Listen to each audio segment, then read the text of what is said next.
얼마 전에 아시는 목사님으로부터 글이 하나 왔습니다. 그래서 글의 내용을 한번 소개해 봅니다. 창세기 7장 11절에 따르면 대홍수는 노아가 600세 되던 해에 둘째 달에 있었습니다. 그런데 오늘 본문 8장 13절을 보니까 둘째 달 21의 날에 땅이 말랐더라. 그런데 그 둘째 달은 13절에 보니까 601년 이렇게 나와 있는 것을 보면서 그러니까 노아가 뱃속에서 나온 때는 딱 1년이 걸렸구나 하는 것을 알 수가 있습니다. 그래서 노아와 그의 가족 그리고 짐승들은 꼬박 1년을 넘게 배 안에서 있었다는 얘기가 소개가 됩니다. 노아의 방주 속의 1년이 어땠을까 한번 상상해 봅니다.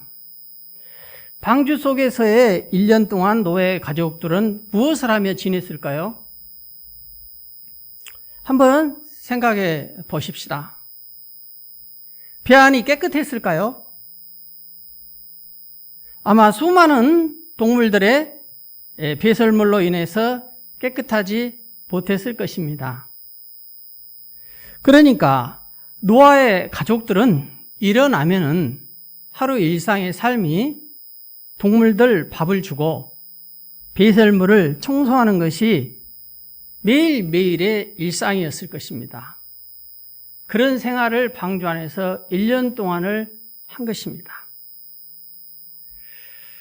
결국 노아의 가족이 함께 탄 배는 구경하러 다니는 유람선이 아니었습니다. 그것은 하나님께서 말씀하신 사명을 감당하기 위한 사명선의 방주를 타고 있었다는 것입니다.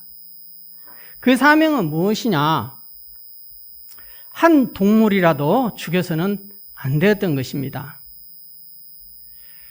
7장에 모든 정결한 암수는 7씩, 부족한 것은 암수 2씩을 방주에 들여서 그 씨를 온 지변에 유전하게 하라는 여호와의 명령이 있었기에 이 사명을 감당해야만 했던 것입니다. 때문에 반드시 모든 동물의 건강 상태도 살펴야 했고 또 잘 먹여야 했을 것입니다. 방주는 교회의 상징이요 예표이기 때문에 지금 교회도 유람선이 아니라 우리가 사명선에 타고 있다는 것을 우리는 알아야 합니다. 창세기 6장 5절에 보면은 사람의 죄악이 세상에 가득함과 그의 마음으로 생각하는 모든 계획이 항상 악할 뿐임을 보시고 내가 창조한 사람을 지면에서 쓸어버리겠다고 하셨습니다. 그러나 구원의 방주에 오른 노아와 그의 가족들은 온 세상이 물에 잠겨버린 홍수 심판을 보았을 것입니다. 그러면서 방주 안에서의 비록 1년간 그 동물의 배설물들과 함께 힘든 생활을 지냈지만은 불평과 불만보다는 당시의 죄악 가운데에서 구원해 주시는 구원의 방주로 불러주신 은혜만으로도 그저 감사하고 그 사명을 감당했을 것이라는 것입니다. 저는 이와 같은 글을 묵상하면 묵상할수록 저에게는 참 은혜가 되어 어떻게 노아는 1년이라는 그 세월을 배 안에 갇혀서 여러 어려운 상황 속에서도 배를 잘 이끌 수 있었을까를 한번 생각해 보았습니다. 아울러 노아의 가족 또한 그들의 자녀와 함께 며느리와 함께 그의 가족들이 1년이라는 적지 않은 세월 동안 배 안에서 모두 각자가 자신의 역할들을 나눠서 감당했을 텐데 그것이 결코 쉽고 해피한 일은 아니었을 것입니다. 그러나 그러한 자신의 역할들을 어떻게 잘 수행했을까를 한번 생각해 보았습니다. 자, 창세기 8장으로 다시 가겠습니다. 4절에 보니까 일곱째 달 곧 그 달 연일의 날에 방주가 아라랏산에 머물렀으며 한 달을 30일로 잡고 계산하면 3, 7에 21, 딱 210일 만에 내와 내 온 가족이 방주로 들어가라는 말씀이 있고 난 후에 7일 후에 40일 동안 밤낮을 통해 쏟아진 물은 150일 동안이나 세상에 가득 찼다고 나와 있습니다. 그것이 이제 7장, 제가 8장이라고 했는데 8장이 아니라 7장이네요. 지금부터 7일 후면 내가 40주야를 땅에 비를 내리고 그 다음에 17절에 홍수가 땅에 40일 동안 계속 비가 왔고 그 다음에 24절에 물이 150일을 땅에 넘쳤더라. 그러니까 이제 방주는 150일 동안에 방주 안에 갇혀서 지금 노아와 그의 가족들이 지내게 됐다는 것입니다. 그리고 이제 8장 4절로 연결되어서 일곱째 달, 이제 150일 이후에 일곱째 달이면 3, 7에 20일, 30일 잡고 210일이 되는 것이죠. 210일이 됐을 때 무슨 일이 있었느냐? 방주가 아라랏산에 머물렀더라. 이렇게 나와 있습니다.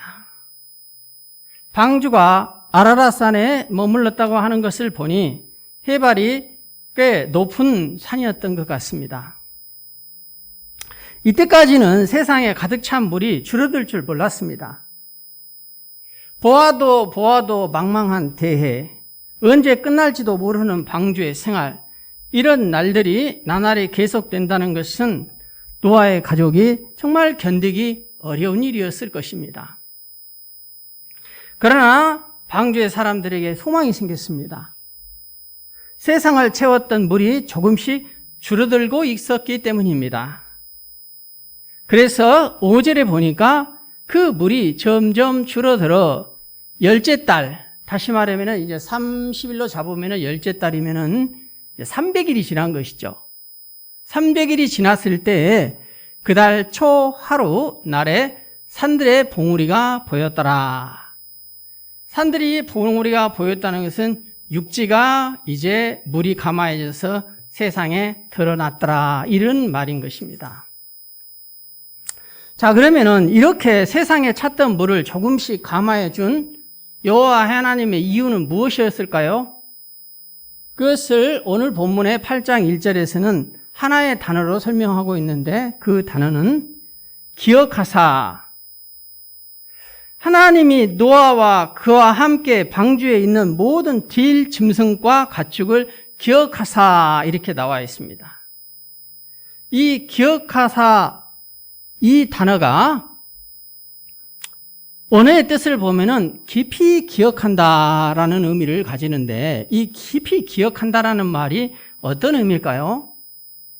그것은 당시 죄악으로 가득한 세상을 심판하시는 가운데에서도 노아와 그의 가족과 모든 짐승들, 그들을 한해서는 한순간도 그들을 향한 구원의 계획을 잊지 않으셨다는 것입니다. 자, 노아와 노아의 가족들을 방주 안에서 구원하려면 어떻게 해야겠습니까? 그 물을 감화해 줘야 하는 것입니다. 그래서 그들이 새로운 땅 육지로 다시 나와서 일상의 삶을 회복할 수 있도록 해줘야 하는 것입니다. 그러나 하나님께서는 비록 당시에 사람들이 죄악이 간영하고 어떤 계획한 것마다 악해요.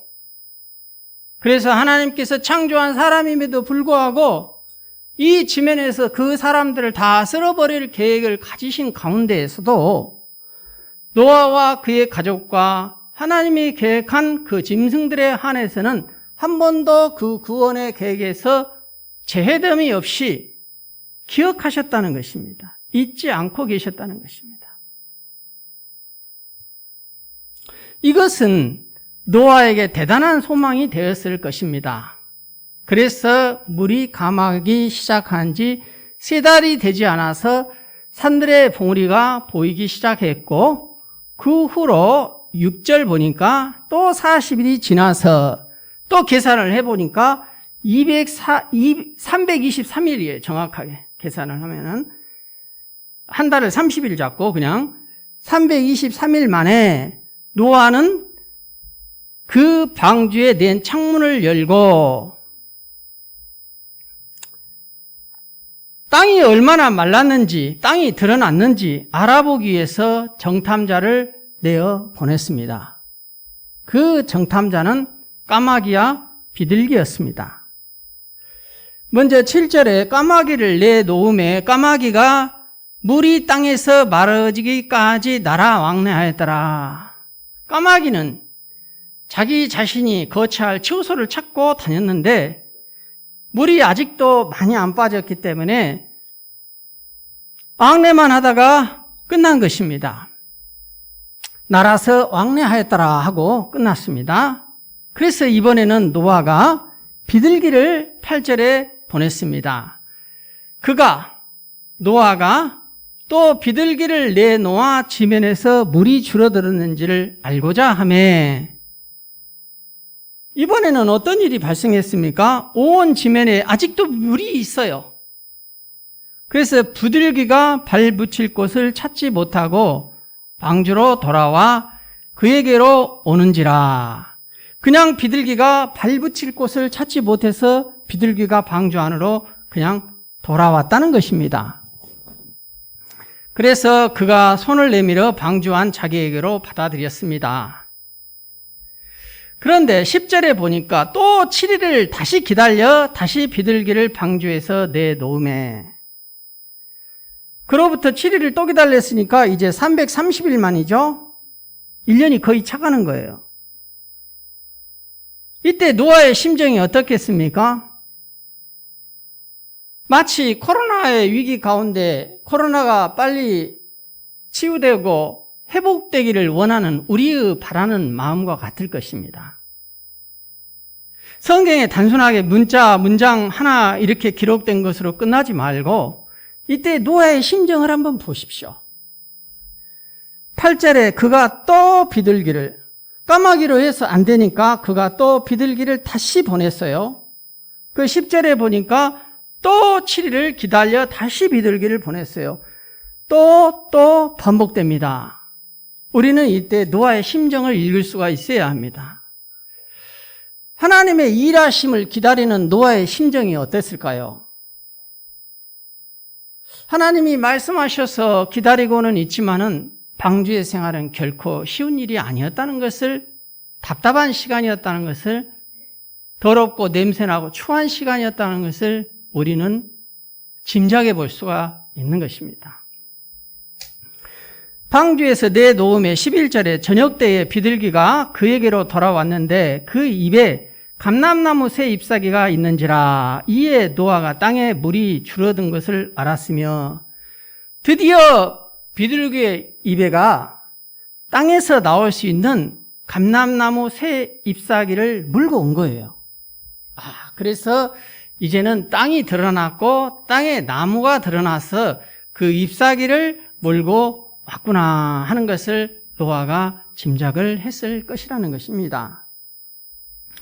그리고 또 7일을 기다려 이제 337일 만에 비둘기를 내놓음에 다시는 그에게로 돌아가지 아니하였더라. 이제 비둘기가 자기의 살 곳을 찾아서 육지 어디론가 날아갔을 것이라는 것입니다.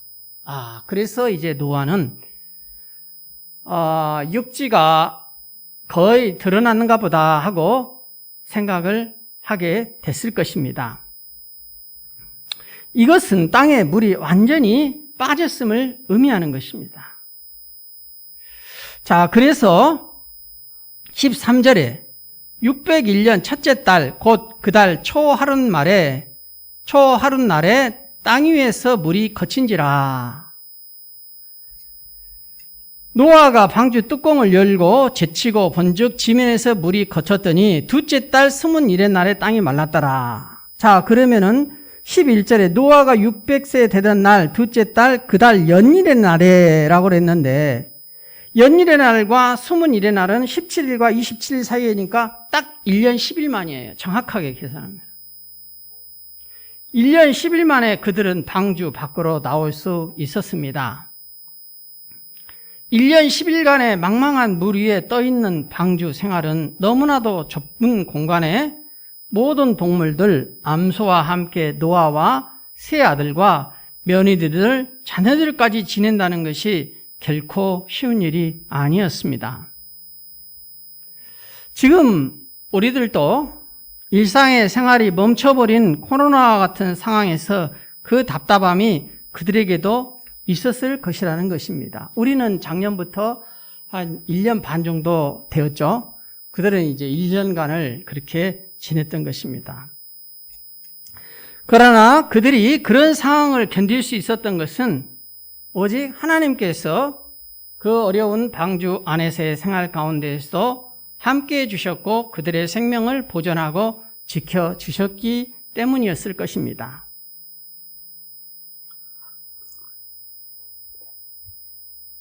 마침내 방주의 사람들과 동물들은 방주 밖으로 다 나왔습니다. 땅은 그 이전의 땅과 똑같은 땅이지만은 지하에 물들었고 사람들의 생각하는 모든 것이 다 악하다고 그랬어요. 그 사람들은 다 물로 휘쳐 내려가고 심판하셨어요. 그리고 세상은 깨끗하게 세례하였고 정화시켜 놓았습니다. 하나님께서 원하시는 새로운 삶을 살아야 할 사람이 된 것입니다. 그리고 노아와 그의 가족들은 남은 자들이에요. 그 심판을 면한 자들입니다. 그들은 하나님이 원하시는 이제 새로운 삶을 살아야 했던 것입니다. 그 이전에 살았던 세상 사람들이 자기들의 생각으로 늘 생각하는 것마다 악한 생각을 버리고 새로운 예배적인 삶을 살아야 하는 거예요.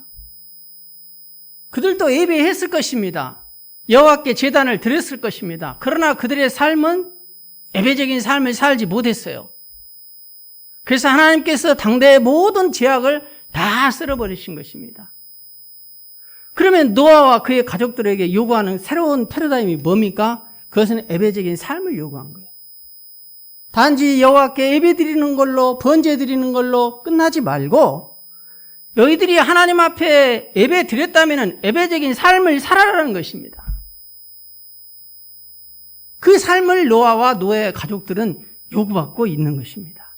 그래서 20절에 보니까 노아가 여호와께 제단을 쌓고 모든 정결한 짐승과 모든 정결한 새 중에서 제물을 취하여 번제로 제단에 드렸더니 노아가 여호와께 제단을 쌓은 거예요. 그것은 새로운 하나님의 마음을 알고 그 마음에 합하게 그 새로운 계획에 따라서 비록 그 땅은 옛날 그 땅 그대로지만은 이제 지하에 하나님께서 다 싣고 내려갔어요. 그리고 새로운 땅에서 새로운 삶을 요구하시는 하나님의 뜻에 부응하는 예배만 드리는 것이 중요한 것이 아니라 예배를 드렸으면 예배적인 삶을 살았어야 한다는 것입니다.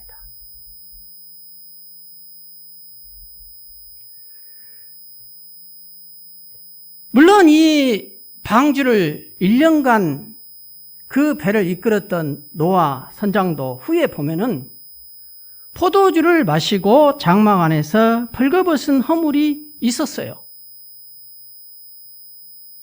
성경에 다윗이나 사무엘이나 예수님 빼고 그 어떤 사람도 허물이 없는 선장이나 지도자나 리더는 없습니다. 그러나 노아는 1년이라는 그 사명을 감당하기 위해서 하나님 앞에 하나님께서 명령하신 그 명령에 최선을 다해서 감당을 했다는 것입니다. 방주는 오늘날 교회이며 교회의 선장은 분명 목회자입니다. 그래서 오늘날과 같이 이렇게 답답한 방주 생활이 길어지는 이런 코로나의 위기적인 상황 속에서 정말 교회를 이끌어가는 목회자는 어떻게 생각하며 어떤 삶을 살아야 할 것인가를 이 말씀을 묵상하면서 생각해 보았습니다. 성경에 보니까 예수님은 요한복음 10장 14절 15절에 보니까 나는 선한 목자라. 예수님은 우리의 선한 목자가 되십니다. 그 예수님께서 말씀을 하실 때 뭐라고 말씀을 하시느냐? 나는 내 양을 알고 나는 양을 위하여 목숨을 버린다고 나와 있습니다. 예수님은 그의 양무리를 치실 때 그의 양을 알았던 것입니다. 목장에서 양들의 필요를 알았고 물이 필요한지 먹을 것이 필요한지 거기에 맞게 양들을 살피고 돌보았다는 것입니다. 아마 노아도 방주를 이끄는 선장으로서 그 양들의 필요를 알고 양들의 필요를 따와 도왔을 것이라는 것입니다. 그리고 선한 목자는 양들을 위하여 목숨을 버린다고까지 나와 있습니다. 목숨을 버린다. 목회자가 성도를 위해서 목숨을 버린다는 것이 무슨 의미일까 생각을 해볼 때 제가 한번 생각을 해봤어요. 그 말씀을 묵상을 하면서. 그것은 양이 울타리 안에 있으면 안전하고 보호를 받는 것입니다. 목자에 의해서 필요한 물을 공급하고 목초지를 공급하고 아플 때 돌보아줄 수 있는 것입니다. 그러나 만약에 그 양무리를 벗어난 길을 잃어버리는 한 마리의 양이 발생했을 때 그 목자는 그 한 마리의 양을 구하기 위해서 마치 성경에 나와 있는 밤새 내내 집을 나가서 자기의 생각대로 자기의 생각이 옳다고 나갔어요. 둘째 아들은. 첫째 아들은 집안에 아버지의 보호 아래 있었는데 둘째 아들은 자기의 생각에 자기가 옳다고 재산을 달라 가산을 달라 해서 나가서 세상에서 살았습니다. 그러나 그 둘째 아들이 돌아오기까지 기다리는 그래서 밤새 내내 잠을 못 주무시는 그 아버지의 심정이 양을 위해서 목숨을 버린다는 의미가 아니겠는가 생각을 해보게 됩니다. 아울러 방주 안에 함께 했던 노아의 가족들은 오늘날 교회로 치면은 교회의 구성원들인 성도들을 말할 것입니다. 자, 그러면은 결코 그 배 안에지만은 1년 동안을 방주의 배는 3층으로 지었다고 그랬어요, 성경에. 그러면은 어떤 사람은 1층에도 있고 어떤 사람은 2층에도 있고 어떤 사람은 3층에도 있고 어떤 곳은 가축이 더 몰려 있는 데도 있고 어떤 곳은 가축이 더 없는 데도 있고 그 안에 좁은 공간 안에서 한정된 사람들이 그 많은 동물들과 함께 지냈을 때 그들 안에는 많은 역할들이 분리되어 있었고 그들이 해야 할 일들이 있었을 것이라는 것입니다.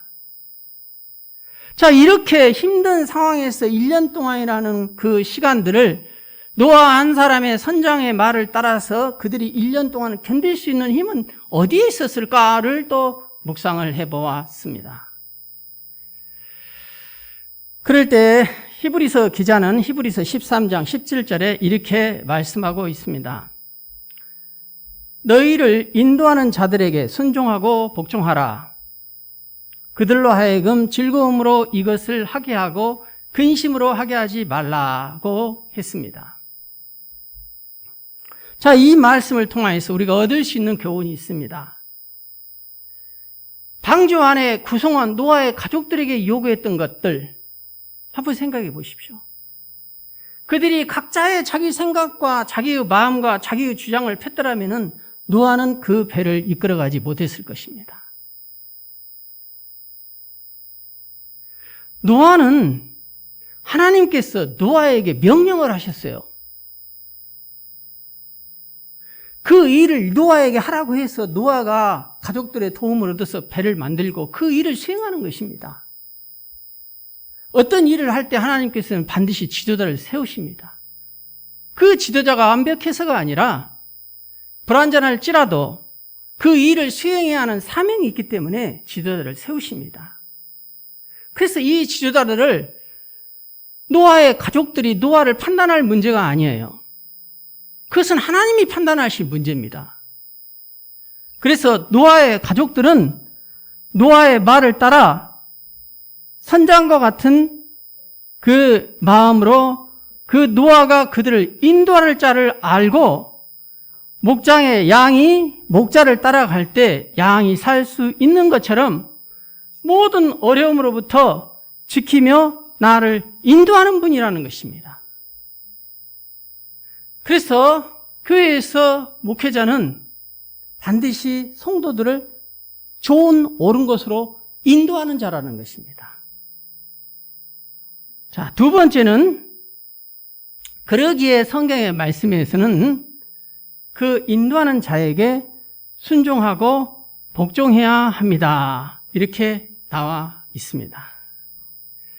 나를 인도하는 자에게 순종할 때 천국으로 하나님께서 인도할 수 있고, 나를 인도하는 자에게 순종할 때 우리가 하나님이 원하시는 사명을 감당할 수 있다는 것입니다. 그것은 내 뜻과 상관이 없는 것이에요. 노아의 가족이 내 뜻에 맞다고 해서 방주에 들어갔고 내 뜻에 맞지 않아 해서 방주에서 튀어나왔습니까? 그러지 않았어요. 그들은 하나님의 뜻에 따라서 노아가 시키는 대로 방주에 들어가자고 해서 방주에 들어갔고, 때가 되자 방주에 나갈 때를 노아가 알고 그 노아의 가족들을 인도할 때에 그 노아의 가족들은 때가 되어서 육으로 나왔다는 것입니다. 민수기에 보면은 제사장인 아론이 나팔을 불 때에 이스라엘 백성들은 광야에서 움직일 수가 있었습니다. 제사장의 직분과 목회자의 직분은 분명히 다르지만은 지금 교회에서 제사장의 직분과 같은 역할을 하는 자는 목회자입니다.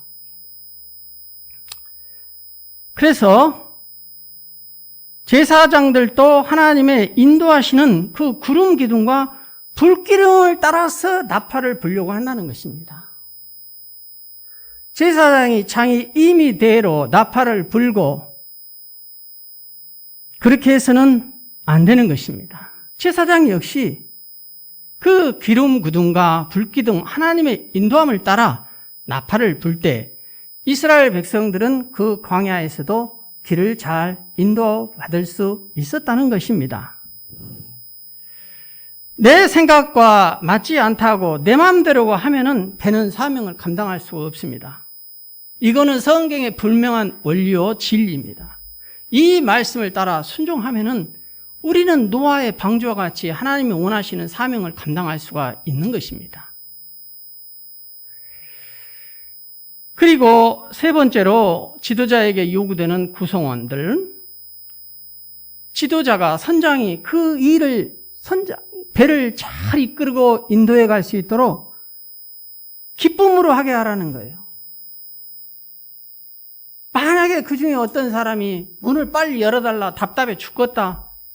나는 이 동물 안 맞고 다른 동물 해달라. 나는 1층으로 옮겨달라, 2층으로 옮겨달라.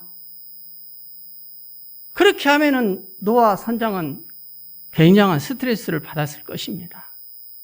그러나 노아의 가족은 그렇게 하지 않았어요.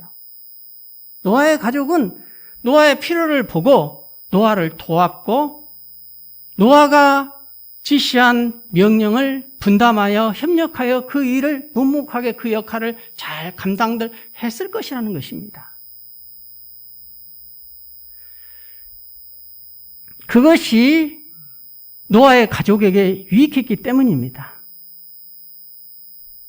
노아의 사명선 교회의 본질은 그 어떤 것보다도 교회의 본질의 우선순위는 영혼 구원입니다. 뭐 장의자를 이리 옮기고 저리 옮기고 뭘 어떻게 하고 이런 모든 것의 가장 중요한 기준, 그거는 교회의 본질이 무엇인가를 보고 그 본질에 따라서 우리가 결정하고 선택하고 해야 하는 것입니다. 이것이 이렇게 하는 것이 교회의 본질, 영혼을 구원하는 데 도움이 되면 그렇게 하는 것이에요. 그러나 교회의 본질이 영혼을 구원하는 일인데 그것에 기준을 두어서 이것이 장애가 되고 이것이 해가 된다면은 영혼을 구원하기 위한 교회의 본질을 감당하기 위해서 우리는 그것을 해야 하는 것입니다. 왜냐? 하나님께서 교회에 맡겨주신 사명이 영혼을 구원해야 하기 때문인 것입니다. 그래서 사명선의 본질을 망각하지 않고 우리는 교회라는 유람선을 타고 여행하러 다니는 거 아니에요. 그 사명 때문에 선장은 선장대로 배 안에서 배 안의 모든 구성원은 구성원대로 자기 역할을 끝까지 안수했던 것입니다. 그러기 위해서 노아와 그의 가족은 새로운 예배적인 삶을 요구받고 있어요. 정말 하나님이 성경에 말씀하신 그런 삶을 하나님이 이제 새로운 시대에 요구하고 있다는 것입니다.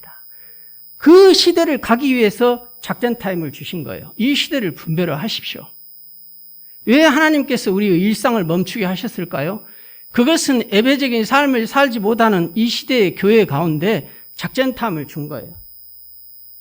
잠깐 휴식하고 너희들의 지난 삶을 사람들의 지각이 간영했던 노아의 시대와 같이 잠깐 돌아봐 생각해 보아라. 너희들이 정말 하나님의 말씀대로 순종하고 그 말씀대로 살았는지, 예배적인 삶을 살았는지, 휴식 시간을 주고 너희들에게 생각할 시간을 줄 거니 돌아보라는 거예요. 우리 자신들을 돌아보라는 거예요.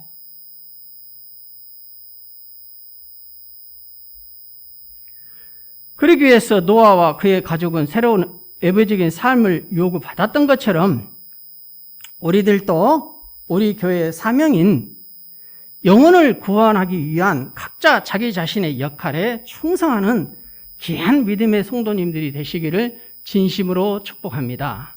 아멘.